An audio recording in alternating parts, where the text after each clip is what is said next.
Ayun mga boss, bali meron tayong gagawin. Realme. Ang concern ng may-ari, ito daw ay mabuhay. Power button. Pero nagcha-charge siya. Check natin. Boom, charging indicator. Ayun, lumabas. Yan, nagcha-charge daw yan. Kaso ay mabuhay. Yan, 100%.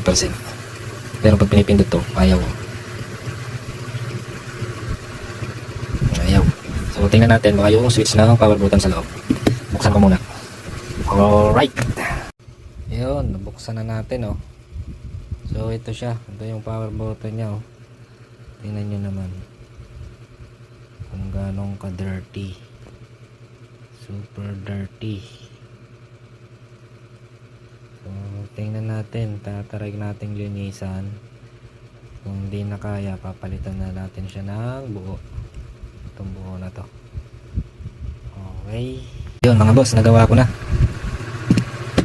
Yung naayos na natin yung power button niya. Smooth na, lambot. Okay na to. So ito problema pala sa kanya ito. Kasi unang switch pa pala yung ginamit. So kung ginawa ko, kumuha na lang ako dun sa mga scrap board natin ng mga switch. Yan. So nilagay natin siya dito. Ayan, smooth diba? Okay, hanggang dito na lang. Thank you.